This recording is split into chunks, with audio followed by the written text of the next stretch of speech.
Hi, this is Mahaboobunnisa, cosmetic dentist, expert dental care, Madinaguda. ఈరోజు మనం discuss చేసుకునే topic correct order to maintain oral hygiene. Oral హైజీన్ని కరెక్ట్గా maintain చేయడానికి 3 స్టెప్స్ ఇంపార్టెంట్గా చేయాల్సి ఉంటుంది. ఫస్ట్ బ్రషింగ్, తర్వాత ఇన్ బిట్వీన్ టీత్ క్లీన్ చేసుకోవడం, and lastly tongue scraping.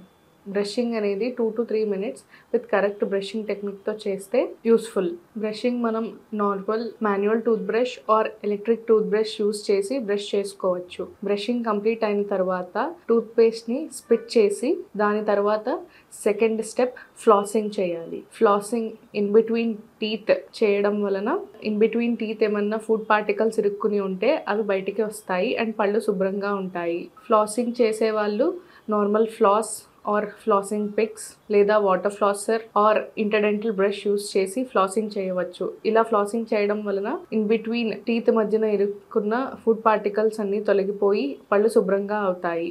Flossing చేసిన తర్వాత లాస్ట్ స్టెప్ టంగ్ స్క్రేపింగ్. చాలామంది పేషెంట్స్ టంగ్ స్క్రేపింగ్ని స్కిప్ చేస్తారు. టంగ్ స్క్రేపింగ్ స్కిప్ చేయడం వలన బ్యాడ్ బ్యాక్టీరియా అనేది నోటిలోనే ఉండిపోతుంది. ఇలా బ్యాడ్ బ్యాక్టీరియా బిల్డప్ ఉంటే ఓరల్ డిసీజెస్ కూడా వస్తాయి. ఇలా జరగకుండా ఉండాలి అంటే లాస్ట్లీ బ్రషింగ్ అండ్ ఫ్లాసింగ్ తర్వాత లాస్ట్గా టంగ్ స్క్రేపింగ్ చేసి మీ ఓరల్ క్యావిటీని హైజీనిక్గా ఉంచుకోవచ్చు. టంగ్ స్క్రేపింగ్ చేయడానికి plastic are metal tongue scrapers ఉంటాయి. అవి యూస్ చేసి టంగ్ని స్క్రేప్ చేసుకుని మీ ఓరల్ క్యావిటీని హెల్తీగా చేసుకోవచ్చు.